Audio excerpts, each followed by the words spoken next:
Brilliant. Good morning, everyone, and welcome to the Innovation Labs Lightning Talk. This is a talk we do every Monday to showcase people in our network and their businesses to our members across our 5 locations. This morning, we have Richard Stowe from VeriFleet, which is a grey fleet management software. So good morning, Richard. How are you? I'm really good, thank you. Fantastic. And we're going to hear a bit about your journey because you were an engineer. Software And engineer, yeah. for how many years? 20-ish, I think it has 20 been. years. Yeah. Amazing. And now you've gone over to entrepreneuring. So are you going to do a presentation I or am, yeah, yeah. If the screen right? share works for us. Well, without further ado, I shall Thank you. Let's see let if I you can get it working. take over.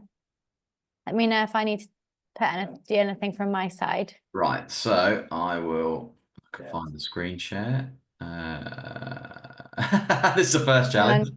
Where is the screen share? Multiple participant, one participant can share at a time. Hold on. You should be able to see something. Advanced showing. Who can share? Oh, here we go. All participants. All participants. So all participants can share. Right. Can you see anything now? Not currently. I don't see the option to share. Hold on a sec. Um, Oh, shit, sorry, it's right in front of me, a big green icon. Yeah, I'm not an engineer anymore. Right, let's That's try okay. this. So, That's okay. desktop to share. How is that? Brilliant, Richard. Take it away. Okay, so I put a presentation together so I'll just move this toolbar, sorry. So bit about me, bit about the VeriFleet product and how it came about. And then it kind of leads into a reflection over the last 9 months, which is when, since we kicked VeriFleet off, and kind of the lessons learned and things that I would go back and say to myself, to, kind of shortcut to where I've got to now. So if I kick off,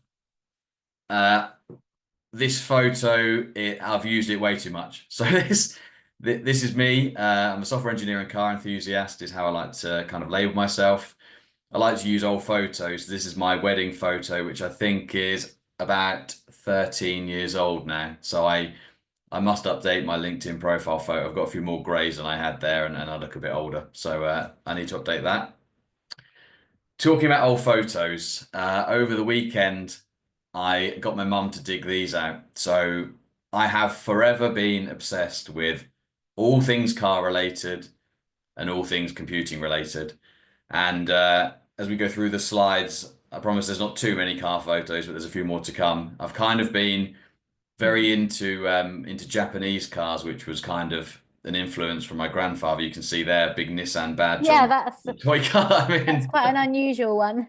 Yeah, and it's definitely had an impact on me. So my grandfather was into Japanese cars, and I was into computers a very young age. So I had an Amiga 500, much like the one on the right there, that I spent hours and hours on. And these have forever have been my two passions and are still with me today. So the software engineer in me. So like we said at the beginning of the call, I've been a software engineer for about 20 years now. So kind of born and bred in Ipswich. I went to uni at the UEA in Norwich, where I studied computing science, and then went straight into software consultancy. So I was a kind of enterprise Java engineer for 20 years. And before I set my own thing up, I was working at BTTV. So on the left there, I was responsible for software that was serving about 2 million households, plus a whole array of mobile devices as well, for BTTV. And whilst there, I had a real focus on testing and quality and continuous improvement. So a lot of developers out there just want to dive in and write code and spend all of their day just writing code. I quite enjoy taking a step back and looking at the bigger picture and understanding where we could make efficiency improvements, quality improvements, and testing was a big part of that. So anyone that's worked with me previously in the software world will be well aware that I have a real passion for behavioral driven development. And in essence, it's a way of writing software tests that that read like pure English. So you don't need to be technical to understand what's going on. And the picture on the right there is me teaching my daughter how to write these tests. So I guess a bit like me, she's quite unusual. She's very into Bonnie Tyler and Meatloaf. So there she is shaping up a BDD test about her CD collection with Bonnie Tyler and Meatloaf in it, which is quite funny. But what it shows there is, even a child can piece together these building blocks to create tests. And to me, simplicity is real key. Anybody, in the software world can write something that's hugely complex and they struggle to understand themselves, but it's tricky to do something simple. And I was very into that. I think that's key in user experience as well. There's so many software out there that's Absolutely. just so like they've overcomplicated it, Yeah. and it Yeah. makes it much less user friendly. Whereas, for example, Canva is an amazing piece of software. It's just so easy, Because it's so easy, because it's so easy to use. so Exactly. Yeah. intuitive. Yeah. Yeah, And it's hard to get software to that point. It's hard yeah, to make things simple. It's easy to overcomplicate things, but then nobody uses it. You bang on the money there. yeah. So the car enthusiast in me, I really love old Toyotas. So the picture of me on the left, I dug this out of the archives. That's me at 17 with my first car, an old Toyota. And a much more recent photo on the right, that's me with kind of my absolute dream Toyota, which I'm fortunate enough to own now. So that's a 1985, same age as me, Celica Supra. Um, yeah, cars have always been an absolute passion. And Celicas were amazing, weren't they? yeah, My mum had a Toyota Celica, and it was so fast. yeah. But the story of this one, so without going into too much about my own history, but when I was born, my granddad, the same granddad that I was talking about earlier, gave me a model of a Toyota Celica Supra, which I still have to this day, and I'd always dreamed of having one, and there it is, I have the real one now. On the back of this, I have a very, very understanding wife. So there's another one of my old Toyotas. That would not be my choice of car. No, well, it's a mixed bag. There's people that absolutely love it and get it, and there's people that absolutely hate it. It's got full late 80s brown interior. Everything's brown in there, but I absolutely love it. So I have a very understanding wife who understands my passion.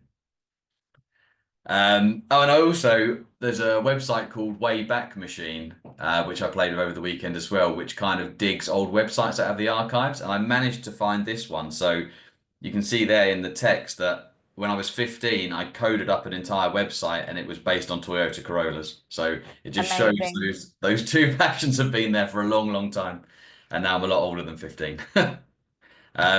Okay, so VeriFleet. VeriFleet kicked off because we discovered a problem that a local construction company, a part of the family, was having with their vans. So they were managing a fleet of 50 vans from an Excel spreadsheet at the time, and it was just full of issues, copy and paste in the wrong line. So we had misaligned dates, and it was almost impossible to stay on top of addressing maintenance tasks on the back of MOTs as well. So what you can see here is just a quick example of a vehicle that passed an MOT in September 22. It was advised on front brake pads wearing thin and a CV boot on the drive shaft.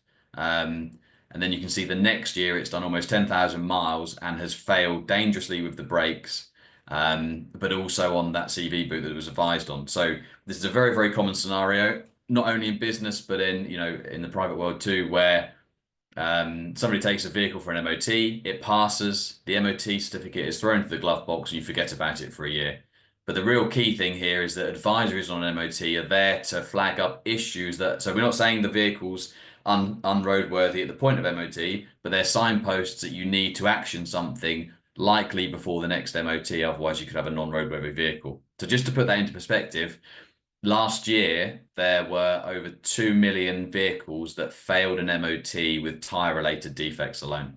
So this is a big problem. And what we've seen from some data studies that we've done is that this concept of ignoring advisory. So let's take vehicles that failed on tyres, and we've looked at those that failed. We looked at those previously advised on the MOT before the one that failed, and well over a third were previously advised. And this is a problem that we need to raise awareness and make sure people aren't ignoring their important advisories. And like I said, if you ignore simple maintenance tasks, you have escalating costs.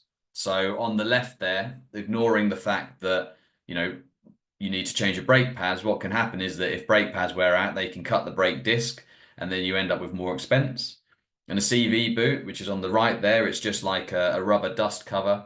If you ignore the advisories there, you can end up destroying a whole drive shaft. And you can just see, you go from £32 to well over £200 to fix this issue. So fixing problems before they escalate is a really key thing, and that's part of VeriFleet. So it will tell you that there's issues that you can fix early. You can plan the work in so there's less downtime. So lead time on parts can be really huge as well. If you let a vehicle fail, you could have it off the road for, well over a fortnight, and then you have all of the expense on seeking alternate travel arrangements, alternate vehicles. And if you're a building company, it can throw your project timescales offline, which can be really costly as well. So just simple things like this that we stay on top of can save a huge amount of time and money. Right. As we got into it, so that's where we started, and it was as simple as keeping an eye on fleets of vans, making sure they're MOT'd and well maintained. But we uncovered this area called grey fleet. And this is where we've really carved our niche. So grey fleet is our vehicles that are employee owned but used for business travel. So as an employer, if you have employees using their own vehicles for work, you have a legal duty of care to make sure that those vehicles are safe, compliant, legal, properly insured, etc., etc. Now with grey fleet, the demand is growing. So grey fleet is on the up for a whole array of different reasons. So for example, during the pandemic, a lot of companies kind of shed some of their own company fleet and with flexible working patterns and things like that, relied more on employee owned vehicles when it comes to business travel. Business travel for some companies is less than it was. And if it's occasional, then it's better for an employee to use their own car for an array of reasons. And with this lack of oversight across the grey fleet, you're just exposing yourself for more and more risk. So, you may have drivers out there incorrectly insured. So food delivery drivers are a good one. If they're pulled by the police and they see a food delivery parcel on the passenger seat, they will ask, where were you going with the vehicle? And if you're not correctly insured, they can seize that vehicle. So some grey fleet statistics. Grey fleet mileage accounts for, I think it's about 57% of all miles driven for work. So more miles are driven in privately owned vehicles for work than any company owned vehicles. There's approximately, and this is probably a lower number than in reality, but about 14 million vehicles on the UK roads, privately owned, used for work.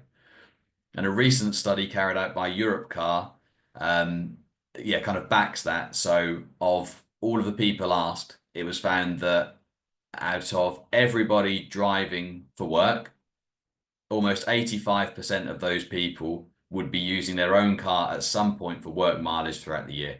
So you just see the scale of grey fleet. Grey fleet vehicles are typically older than company owned. So the average age of a grey fleet vehicle is 8 years old. And because of that, you can expect higher emissions created by grey fleet vehicles and lower safety ratings as well. And like I said, on the back of this, VeriFleet was born. So here we are on the right-hand side at our first expo with some banners. And we have When was that? When was that? that? Was Colchester.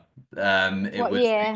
I forget what it was called. It was like a small business expo. Expo. Yeah. And there we were with a laptop, a screen with VeriFleet, and then on Yeah. the other side of the desk, a tire with a puncture, and an example of worn brake discs. So again, those two passions coming together again. And it was really quite cool because the tire there opened up conversations. People would walk over, show interest in the tire, and you could talk about what I was just talking about there.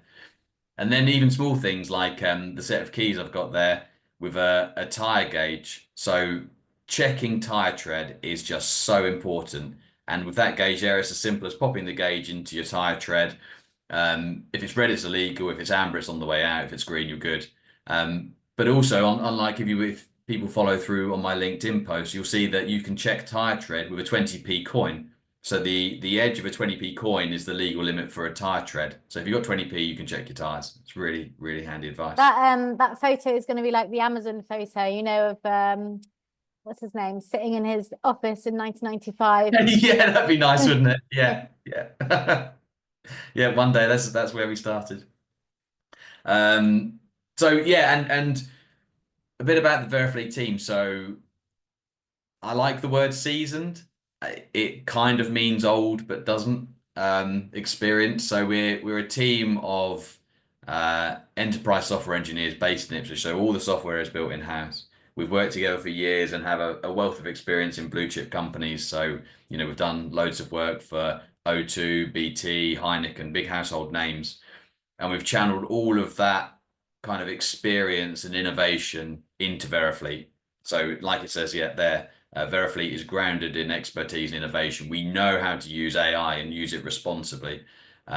We know, so everything's cloud native. It's, well built enterprise software that's ready to scale. But also the passions of improving road safety and vehicle maintenance comes into play as well. So it's really nice that this is a kind of passion-led project as well that we're really into, and can make a difference, when we get this scaling. So VeriFleet in a nutshell, because I want to talk about the kind of experiences I've had over the last few months more than focus on the VeriFleet product. But in essence, it's a fleet risk management platform that has multiple benefits.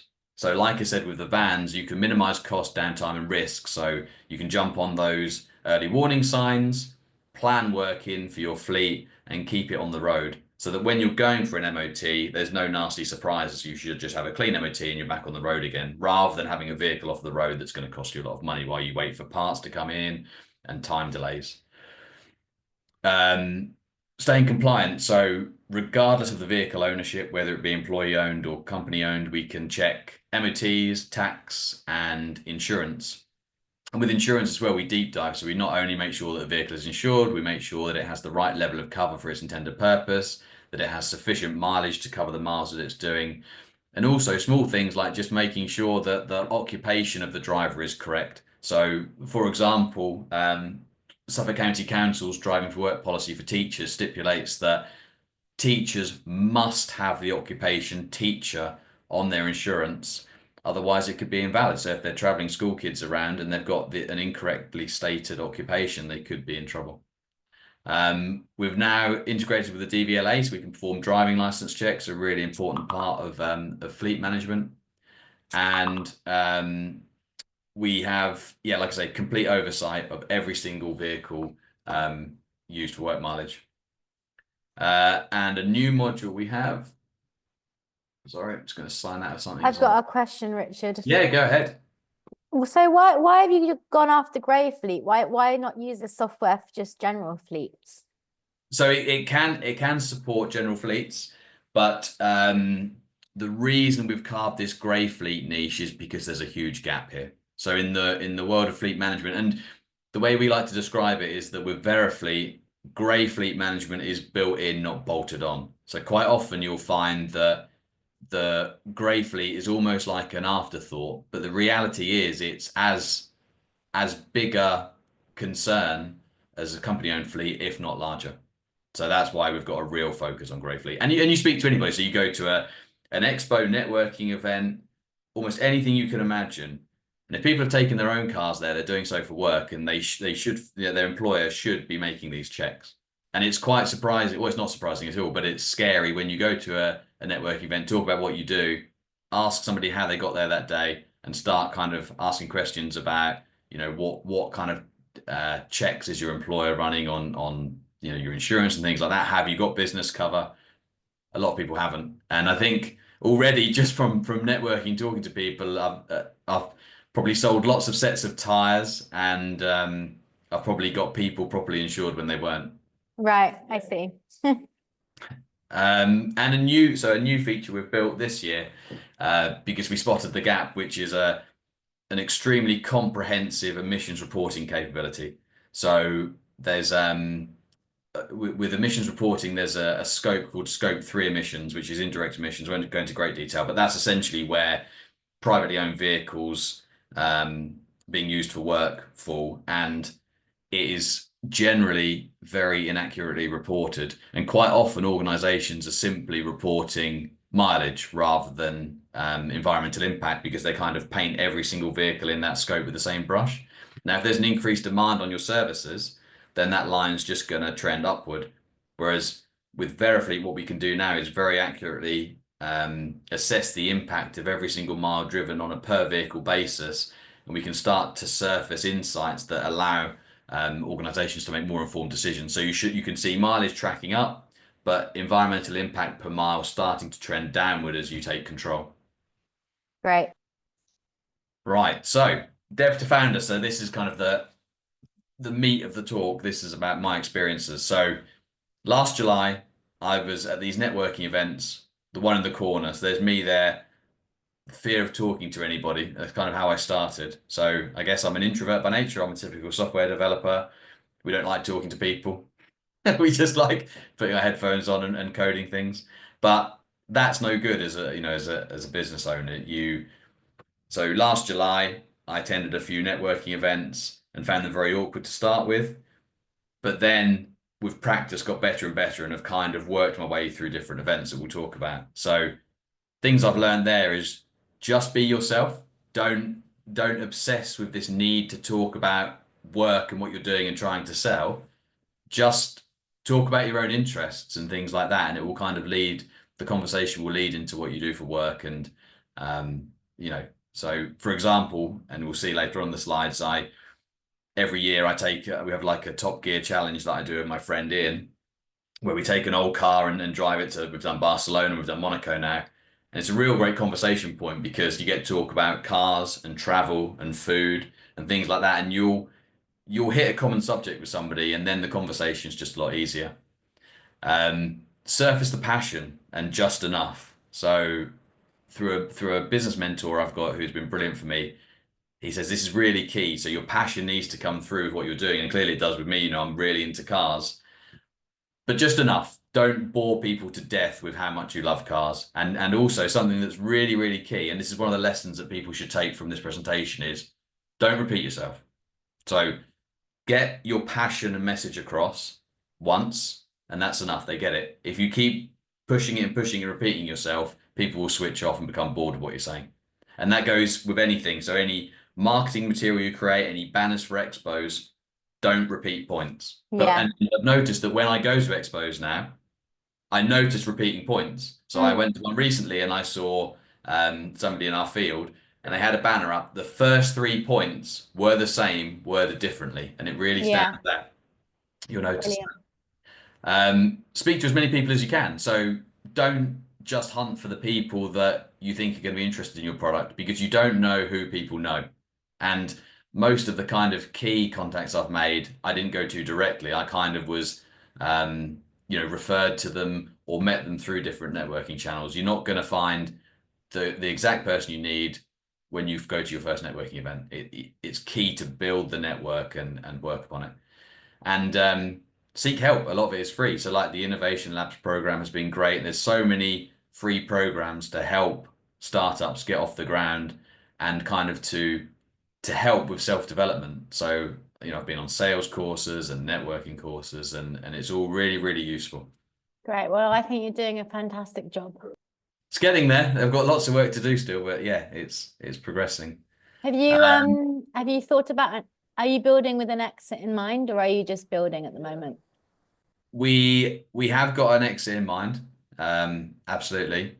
But I think where we are, I wouldn't say we're short-sighted, but at the minute, there's a lot more, I think as a startup, a lot of focus on day to day to kind of lift this thing off the ground. And then as things start gaining traction, you can look further ahead. So we do have longer term plans, but at the moment, the day to day is really, really key for us and is a focus, which I'll come to in a minute about prioritization. So where am I now? So like I said, back in July, the quiet one in the room at networking events. Now, well, only since last July, we've built some amazing partnerships. So we're a data partner of Auto Trader. So our comprehensive vehicle data comes from Auto Trader. We've partnered with an organization in Long Stratton called Driver Live, and they're using our software. And then you've got Tyre Safe and Driving for Better Business. So Tyre Safe is the UK's leading tyre safety charity. And we've helped them with a load of data insights. So you can see a quote there from Tyre Safe, which is, the partnership with VeriFleet has enabled us to continue to move from anecdotal observations to robust data-driven insights. And what we've done for TireSafe is like the stats I was talking about earlier, the ones where people have ignored previous MOT advisories, we're helping TireSafe understand those patterns so they can create really targeted campaigns to make a real difference out there in terms of road safety.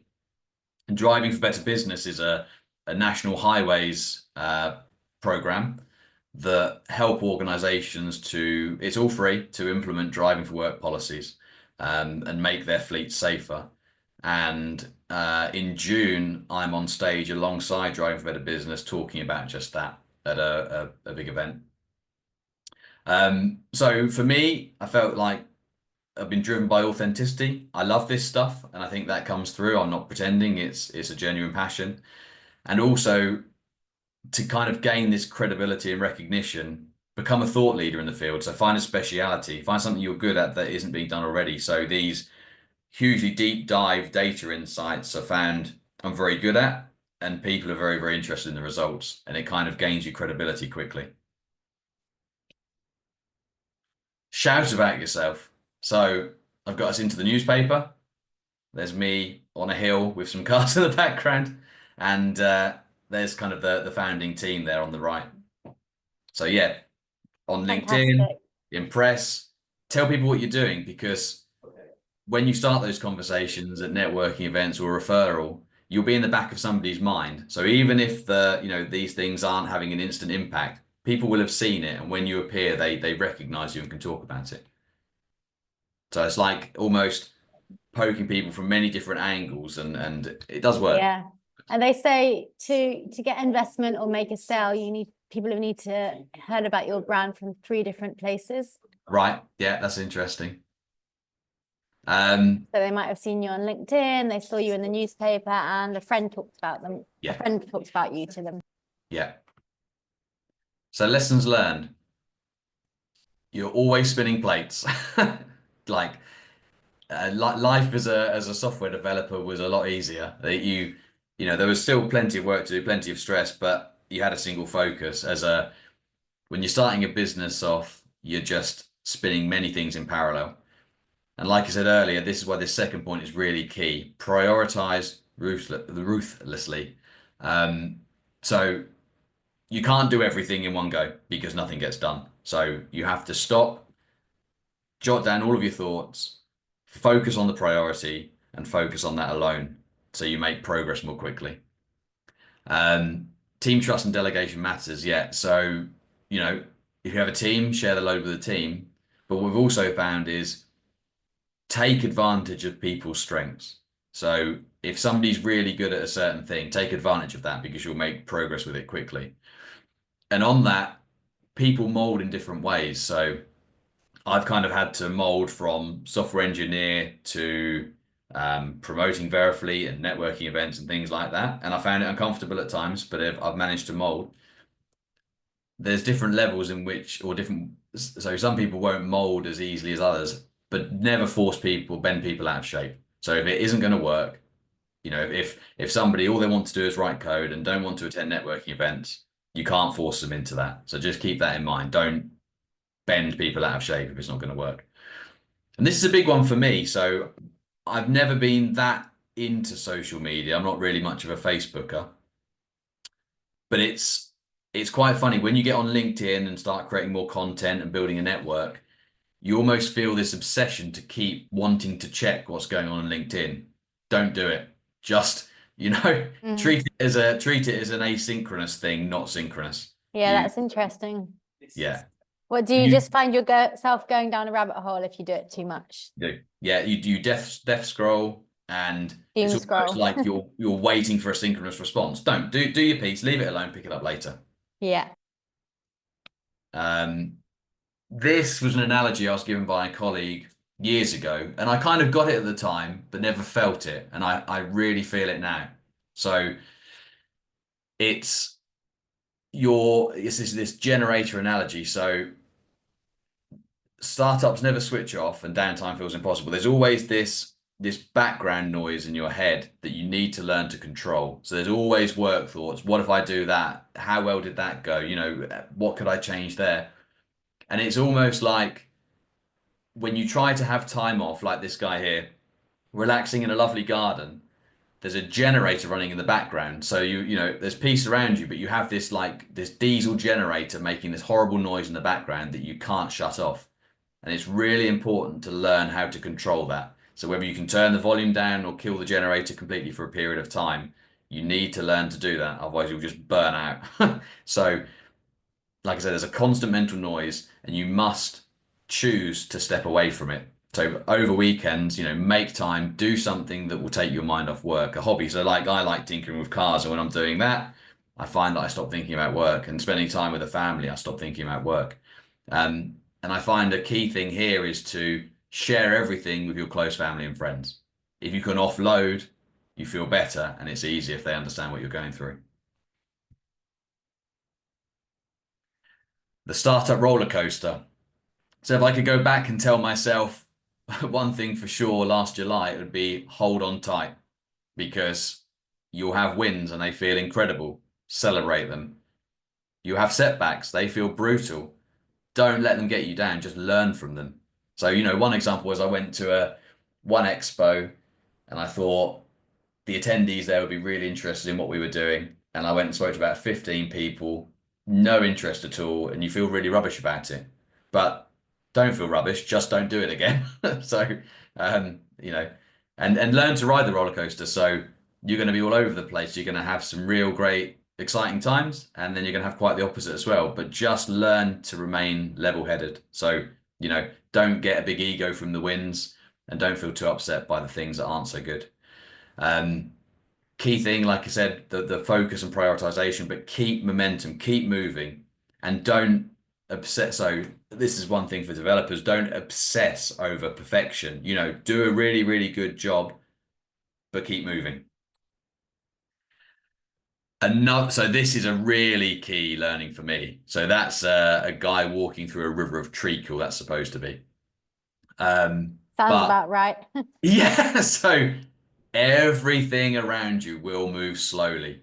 You know, you it's just life. You're a startup, you've got loads of agility, and you can run, you're excited, and like we built VeriFleet to the point it is today in only 9 months, and it's an incredible platform. So we can really move internally. But when you start, you know, facing outside of the company, timelines rarely match your ambition because of things out of your control.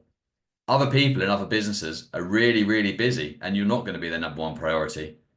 So you need to be patient and kind of consider that things are going to take time and account for that. But don't dwell on things. So, be patient, don't dwell, move on. And yeah, don't mistake slow for failure. It's not. We've got a project in play at the moment. It's moving incredibly slowly, but it's not a failure. It's just the nature of dependencies within the organization. But keep moving forward. So if you have something that's moving very, very slowly, like it's walking through treacle, then set something else up alongside it and keep things moving. Uh, Polite persistence pays as well. So, I'm definitely not a nagger, and I'm very conscious of when I'm nagging people. But you need to, but in a polite way. So just remind people that they haven't got back to you, or follow up with them. But every time you follow up, add some value. So if you haven't heard from somebody for a week, and you've agreed to have a discussion about something, when you reach out to them and just remind them that the meeting hasn't been set up, give them a little nugget of information or something that you didn't have on you the last time you spoke. And it often kind of encourages that meeting to go ahead. Don't assume that silence is rejection.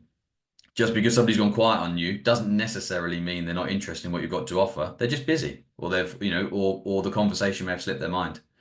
And like I said, be consistent here, but don't annoy people. You'll know when you get to the point if you're annoying somebody, and yeah, don't do that.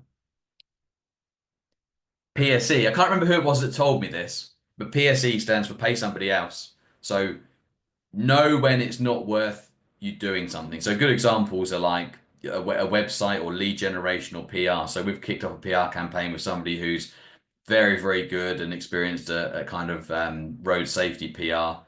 So we're working with them to do, VeriFleet PR. We are unable to do that ourselves.